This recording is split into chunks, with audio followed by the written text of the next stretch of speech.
In the icy wilderness of Alaska, the cold doesn't just bite, it buries secrets. For over a decade, women vanished from Anchorage without a trace. Prostitutes, dancers, runaways.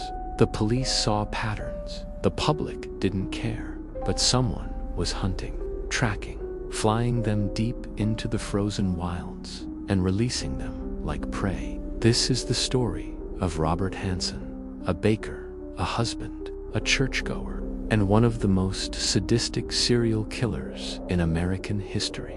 They called him the Butcher Baker. Part 1. Robert Hansen appeared harmless, even boring.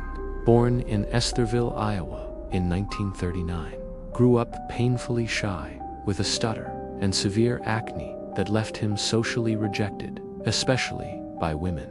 Married twice, the first marriage falling apart after he was jailed for burning down a school bus garage as a petty act of revenge in his 20s. But by the time he moved to Anchorage, Alaska in the 1970s, Robert Hansen had reinvented himself, a successful small business owner running a local bakery, married with 2 children, active in his church, and a skilled big game hunter with a wall full of trophies.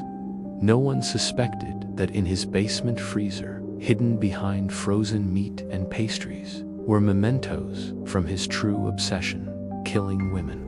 Part 2. Between 1971 and 1983, at least 17 women disappeared in and around Anchorage.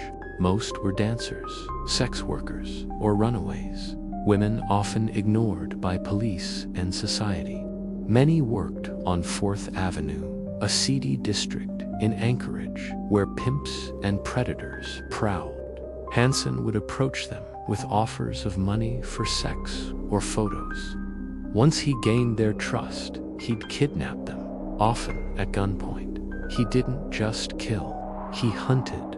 After abducting his victims, he would fly them, using his personal bush plane, to a remote area near the Nick River. There, in the frozen wilderness, he'd release them and hunt them like animals with a high-powered rifle. Some begged, some ran, none survived. Part 3. In June 1983, 17-year-old Cindy Paulson changed everything. Hansen had picked her up downtown, offering $200 for sex. Once in his car, he pulled a gun on her, drove her to his house, and chained her in his basement. He told her he was going to fly her to his remote cabin, but when he left her alone in the car at the airport to prep the plane, she escaped barefoot and bleeding. The police finally listened. Detective Glenn Floth of the Alaska State Troopers began digging, found inconsistencies in Hansen's alibi, obtained a search warrant for his home.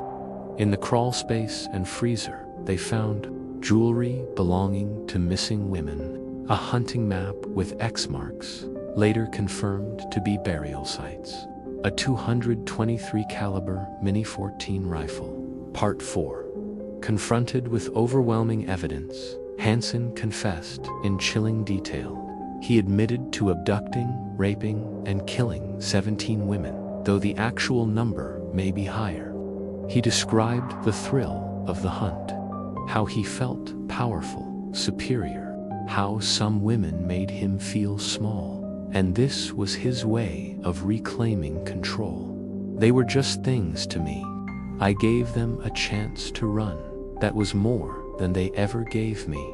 He showed investigators the burial sites, 17 marked on his map. Only 12 bodies were recovered. Part 5. In 1984, Robert Hansen was sentenced to 461 years in prison without the possibility of parole. He died of natural causes in 2014 at age 75 at Spring Creek Correctional Center in Alaska.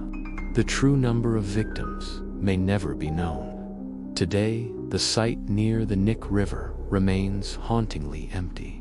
Snow covers the ground where so many lives ended. If you go quiet, Some say you can still hear footsteps in the snow and the distant crack of a rifle. Robert Hansen hunted in the shadows of Alaska, invisible in plain sight, a baker by day, a predator by night, and a reminder that sometimes the most monstrous evil wears the face of your neighbor. Until next time.